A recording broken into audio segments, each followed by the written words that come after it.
अस्सलाम वालेकुम वरहमतुल्लाहि वबरकातुहू। उम्मीद करता हूँ आप सब खैरियत से होंगे और आपके घरों पे भी खैर होगी। आज ये वीडियो बनाने का मकसद उन टीचर्स के लिए है जो टीचर्स डेली की बुनियाद पे क्लासेस में जा रहे होते हैं और अपना लेक्चर डिलीवर करते हैं, उसके साथ साथ क्लास को कंट्रोल करते हैं। क्लास को कंट्रोल करना बहुत बड़ा एक टास्क है। अगर आपकी क्लास वेल मैनेज्ड है, वेल डिसिप्लिन्ड है, तो आपको पढ़ाने के लिए बड़ी आसानी हो जाती है।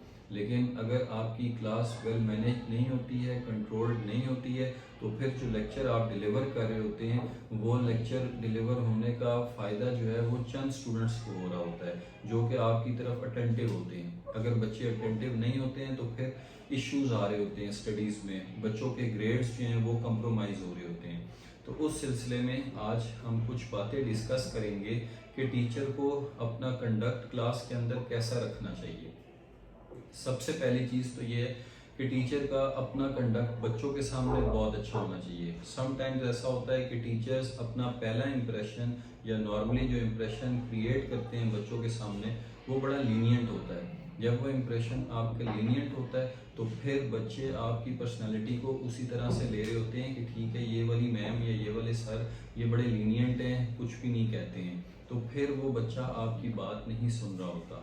इसी तरह से अगर आप बच्चों को लीनियंट नहीं रखते हैं, अपने कंडक्ट के अंदर डिसिप्लिन रखते हैं, तो बच्चे आपकी बात सुनेंगे।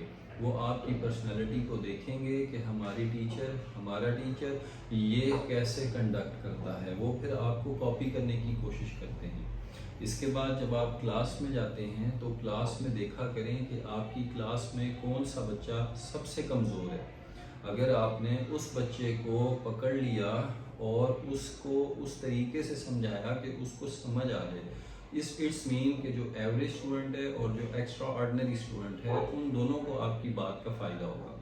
लेकिन अगर आप अपने सामने उस तरह से बच्चे को समझा रहे हैं कि जी इस अच्छे बच्चे को लायक बच्चे को समझ आ जाए, तो फिर वो जो कमज़ोर बच्चा है पढ़ाई में उसको आपकी बात समझ नहीं आ रही होगी।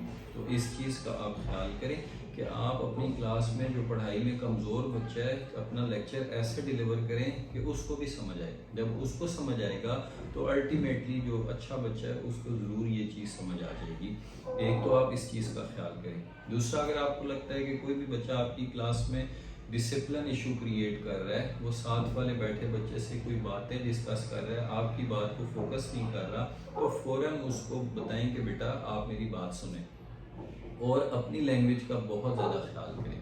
अगर आपने अपनी लैंग्वेज का ख्याल किया क्लास में, आप बच्चे को आप जनाब करके बुलाएंगे, उसको तुम कोई इस तरह के अल्फाज इस्तेमाल नहीं करेंगे, बड़े पोलाइट वे में, तो वो यही चीज़ें ज़िंदगी में सीखेगा।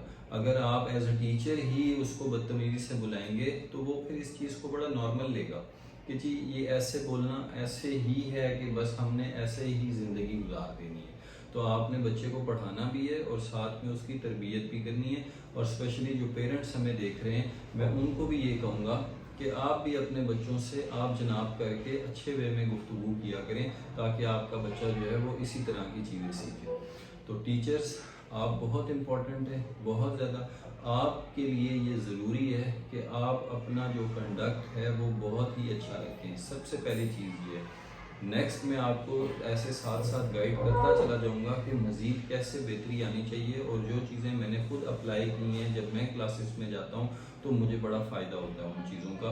तो मेरी ख्वाहिश है कि ये सारी चीज़ें मैं सारे टीचर्स तक पहुंचा दूं जो क्लासेस में जाते हैं। और सबसे बड़ा इशू हमें यही आ रहा होता है जी कि क्लास मैनेज नहीं हो रही, क्लास कंट्रोल नहीं हो रही। तो जब आप क्लास कंट्रोल कर लेंगे तो उसके साथ फिर आपकी पढ़ाई भी बहुत अच्छी हो जाएगी बच्चों की, और उनके ग्रेड्स के ऊपर नुमायाँ आप फ़र्क देखेंगे। जज़ाकल्लाह, आपने टाइम निकाला और वीडियो को देखा। इंशाअल्लाह मैं मज़ीद भी आगे आप लोगों को गाइड करता रहूँगा ताकि आप लोगों को फ़ायदा हो सके और अल्टीमेटली जो बच्चे हैं उनको फ़ायदा हो सके। बहुत शुक्रिया। अस्सलामु अलैकुम वरहमतुल्लाहि वबरकातुहू।